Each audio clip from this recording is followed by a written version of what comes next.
Hello friends, बहुत बहुत स्वागत है आपका हमारे यूट्यूब चैनल स्टडी मित्र में। तो फ्रेंड्स, आज का हमारा टॉपिक है रासो साहित्य। इससे पहले हम लोग नाथ साहित्य, जैन साहित्य, अपभ्रंश साहित्य, शिष्य साहित्य ये सभी कर चुके हैं। महत्वपूर्ण जानकारियाँ हमें मिल चुकी है। तो आज जो हम लोग पढ़ने वाले हैं वह पढ़ने वाले हैं रासो साहित्य। इसके बारे में हम लोग परिचय करेंगे, फिर धीरे धीरे जो है जितने भी रासो साहित्य के अंतर्गत आते हैं सभी को हम लोग देखेंगे।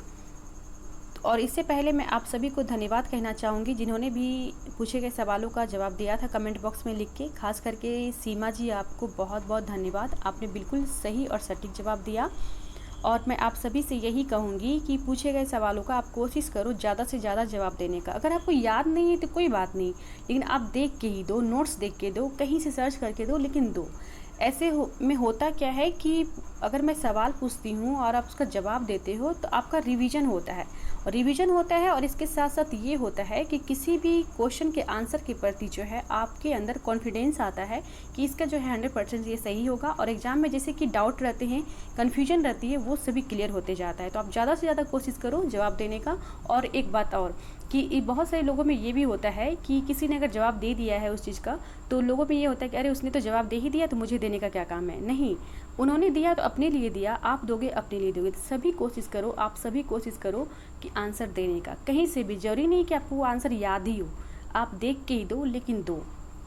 चलिए पढ़ते हैं रासो साहित्य। तो रासो शब्द की रचना या कहें कि इसकी उत्पत्ति कैसे हुई, तो इसके बारे में जो है सभी विद्वानों ने अपने अपने ढंग से विचार रखे, अपने अपने मत दिए हैं। तो सबसे पहले हम लोग जानेंगे आचार्य रामचंद्र शुक्ल के बारे में। तो आचार्य रामचंद्र शुक्ल ने रासो साहित्य का विवरण जो है वीर गाथा काल के अंतर्गत दिया है। आपसे क्वेश्चन में ऐसा पूछा जा सकता है कि आचार्य रामचंद्र शुक्ल ने रासो साहित्य का विवरण जो दिया किसके अंतर्गत दिया, वीर गाथा काल के अंतर्गत दिया, या फिर आधुनिक काल के अंतर्गत दिया, या फिर रीति काल के अंतर्गत दिया। इस टाइप का ऑप्शन रहेगा। तो अगर आपको पता रहेगा कि वीर गाथा काल के अंतर्गत इन्होंने दिया है तो आप सही से आंसर लगा देंगे। तो ठीक है, तो क्वेश्चन यहाँ से भी बन सकते हैं कि आचार्य रामचंद्र शुक्ल ने रासो साहित्य का विवरण जो दिया तो किसके अंतर्गत दिया, तो वीर गाथा काल के अंतर्गत दिया। किसके बारे में, रासो साहित्य के बारे में। अब देखिए, आचार्य शुक्ल के अनुसार जो है वीर गीत परंपरा का प्राचीनतम ग्रंथ जो है विशलदेव रासो है। इन्होंने माना कि वीर गीत परंपरा का जो प्राचीन ग्रंथ है, सबसे पुराना जो ग्रंथ है वह है विशलदेव रासो।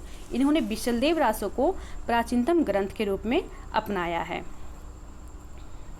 नरपति नाल द्वारा रचित विशलदेव रासो में उल्लिखित निम्नलिखित पदों के आधार पर रासो शब्द की व्युत्पत्ति रसायन शब्द से इन्होंने मानी है।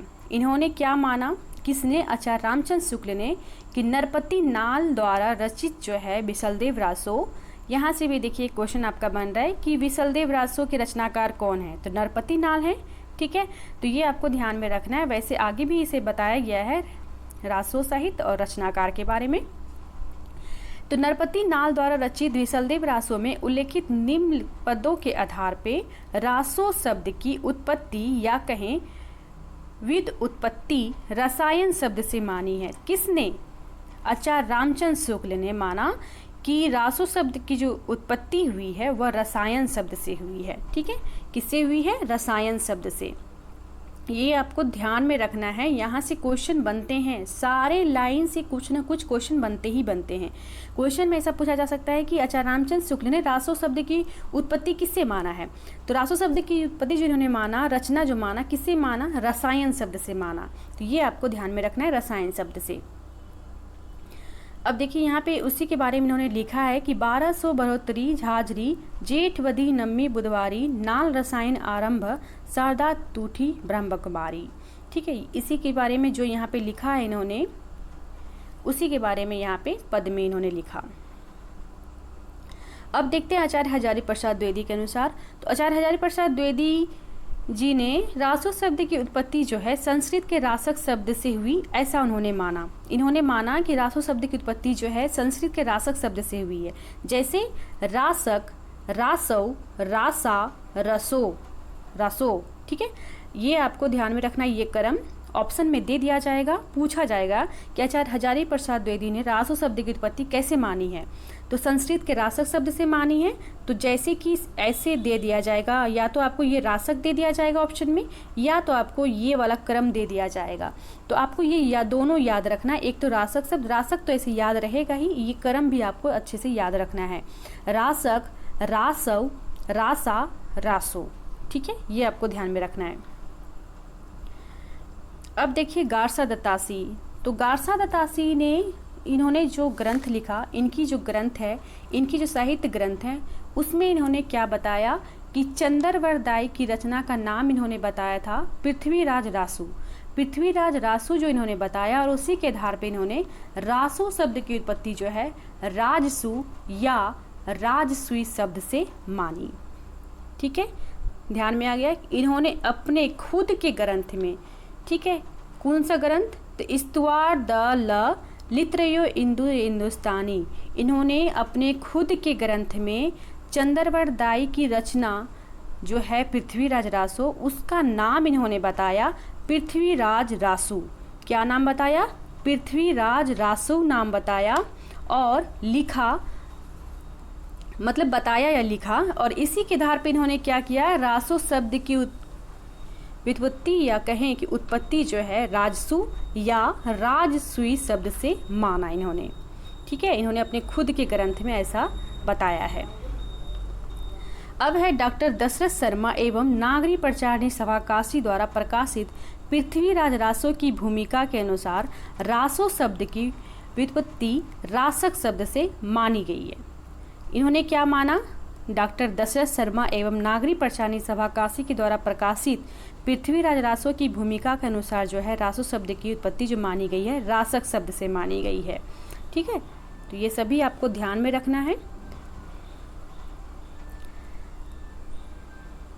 अब देखिए कुछ विद्वानों द्वारा रासक शब्दों की उत्पत्ति या व्युत्पत्ति, देखिए यहाँ पे मैंने लिख दिया है, वैसे डिटेल से मैंने नहीं लिखा, मैं सोची कि ये इम्पोर्टेंट है कि क्वेश्चन में अक्सर ऐसा पूछा जाता है कि हर प्रसाद शास्त्री ने रासक शब्द की या रासो शब्द की उत्पत्ति कैसे मानी है, किससे मानी है। तो यहाँ पे मूल शब्द लिखा हुआ है और विद्वान का इधर नाम लिखा हुआ है, और आप ये सभी नोट कर लें, ये आपके लिए बहुत ही इंपॉर्टेंट है। तो देखिए हर प्रसाद शास्त्री ने किससे माना रासो शब्द की उत्पत्ति, तो राजयश से माना। नरोत्तम स्वामी ने किससे माना, तो रासक से माना। कविराज श्यामल दास ने किससे माना, तो रहस्य से माना। काशी प्रसाद जायसवाल ने किससे माना, तो रहस्य से माना। इन्होंने भी रहस्य से माना और इन्होंने भी रहस्य से माना।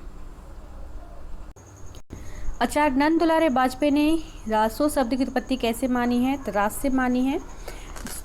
राम स्वरूप चतुर्वेदी ने तो रासो या रस से। दशरथ शर्मा रासक। माता प्रसाद गुप्त रासक। गणपति चंद्र गुप्त रासक, रास, रासा, रसो, रासो। ठीक है, तो ये सभी आपको नोट कर लेना है, ये सभी बहुत इंपॉर्टेंट है, किसी से भी पूछा जा सकता है क्वेश्चन। अब देखिए निर्णायक मत, यानी कि रासो शब्द की उत्पत्ति के लिए, रचना के लिए जो मत दिए गए सभी विद्वानों का, किसी ने कुछ माना, किसी ने कुछ माना, तो सबसे एक मत जो माना गया, यानी निर्णय जो लिया गया और एक मत, किसी एक मत को प्रधानता मिली, तो वो कौन सा मत है।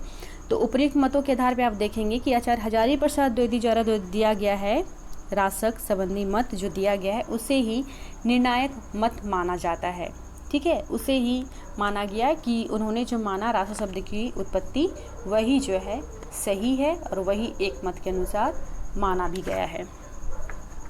अब चलिए देखते हैं रासो साहित्य की प्रमुख विशेषताएं। तो विशेषताएं इसलिए हम लोग को देखना है क्योंकि नेट के सिलेबस में जो है वह आदिकालीन साहित्य की विशेषताओं के बारे में भी पढ़ना है। तो रासो साहित्य जो आते हैं आदिकालीन साहित्य के अंतर्गत ही आते हैं। तो रासो साहित्य की प्रमुख विशेषताएं देख लेते हैं, इससे भी क्वेश्चन कुछ रह सकता है, पूछा जा सकता है। तो चलिए जान लेते हैं। रासो साहित्य, यह साहित्य जो है मुख्यतः चारण कवियों द्वारा रचा गया है, और इन रचनाओं में चारण कवियों के द्वारा अपने आश्रयदाताओं के शौर्य एवं ऐश्वर्य की अतिशयोक्तिपूर्ण वर्णन किया गया है। तो यहाँ अतिशयोक्तिपूर्ण से क्या तात्पर्य है, तो अतिशयोक्तिपूर्ण से तात्पर्य यह है कि किसी भी चीज़ को बढ़ा चढ़ाकर वर्णन करना। वैसे अलंकार जो मैं पढ़ाई हूँ उसमें अतिशयोक्ति का बहुत अच्छे से मैं बताई हूँ, आप सभी अगर जानना चाहते हैं अलंकार को तो वहाँ भी आप देख सकते हैं उस वीडियो को। तो अतिशयोक्ति का मतलब यही हुआ कि बढ़ा चढ़ा के उनके ऐश्वर्य और शौर्य के बारे में बढ़ा चढ़ाकर वर्णन किया गया है। इन रचनाओं में ऐतिहासिकता के साथ साथ कवियों द्वारा अपनी कल्पना का भी समावेश किया गया है। इनमें युद्धों और प्रेम का वर्णन अधिक किया गया है। इसमें वीर और सिंहार रस की प्रधानता है। इन रचनाओं में डिंगल और पिंगल शैली का प्रयोग हुआ है। ये सभी जो है इस रासो साहित्य की विशेषता है। इसमें विविध प्रकार के छंदों एवं अनेक प्रकार के भाषाओं का प्रयोग किया गया है। रासो साहित्य में अधिकांश रचनाएं जो है संगीत एवं अर्ध प्रमाणिकता मानी जाती है। अब देखते हैं रासो साहित्य, रासो काव्य को आप देखेंगे तो मुख्यतः 3 वर्गों में बांटा गया है या 3 वर्गों में बांटा जाता है। तो कौन कौन सा वर्ग है?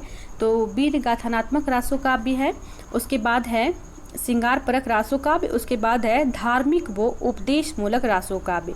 तो आप देखिए कि इसमें जो है वीर गाथानात्मक रासो काव्य जो है इसके अंतर्गत कौन कौन से आते हैं? तो वह है पृथ्वीराज रासो, हमीर रासो, खुमान रासो, परमाल रासो, विजयपाल रासो। ठीक है, वहीं आप देखेंगे श्रृंगार परक रासो काव्य में तो बिसलदेव रासो, संदेश रासक, मंजू रासो। फिर धार्मिक वो उपदेश रसायन मूलक रासो काव्य में आप देखेंगे तो उपदेश रसायन रास, चंदन वाला रास, अस्तुली भद्र रास, भातेश्वर बहुबली रास, रविंद्र गिरी रास, ये सभी आते हैं इन सभी काव्यों के अंतर्गत। अब जान लेते हैं रासो साहित्य की प्रमुख रचनाएं एवं रचनाकार। ये बहुत इंपॉर्टेंट है, एग्जाम में ये पूछा भी जाता है, नॉर्मल एग्जाम में भी ये सब पूछा जाता है ये सब क्वेश्चन। तो चलिए इसको आप भी नोट कर लेंगे आप सभी कि रासो साहित्य की प्रमुख रचनाएं एवं रचनाकार। तो देख लें पृथ्वीराज रासो। ठीक है, तो पृथ्वीराज रासो रचना का नाम है और इधर रचनाकार दिया हुआ है। तो पृथ्वीराज रासो किसने लिखा है? तो चंद्रवरदाई ने। बिसलदेव रासो नरपति नाल, खुमान रासो दलपति विजय, परमाल रासो जगनीक। परमाल रासो को अल्लाह खंड भी कहा जाता है। ठीक है, दोनों एक ही है, ये दोनों में कन्फ्यूज नहीं होना। कभी कभी क्वेश्चन में ऐसा पूछा जाता है कि अल्लाह खंड जो है किसके द्वारा रचित है? तो जगनीक, या पूछा गया परमाल रासो किसके द्वारा रचित है? तो जगनीक। ठीक है, दोनों एक ही है, ध्यान में रखना है इसको।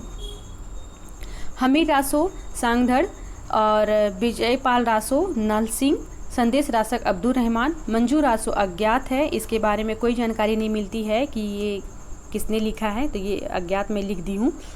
और उपदेश रसायन रास तो जिन दत्त सूरी, चंदन वाला रास आसगू और रविंद्र गिरी रास विजय सेन, जयचंद्र प्रकाश भट्ट केदार या कहें कि केदार भट्ट, जय मयंक जस चंद्रिका मधुकर और रनमल चंद श्रीधर। अब आप इसमें से देख लीजिए कि आचार्य शुक्ल के द्वारा कौन कौन से रासो साहित्य को माना गया है। ठीक है, वो देख लेते हैं। देखिए आचार्य शुक्ल ने जो माना है, जिसमें मैंने टिक लगाया है पेन से, वह सब उन्होंने माना है अपने, है ना, अपने साहित्य के अंतर्गत इन सभी रासो काव्य को।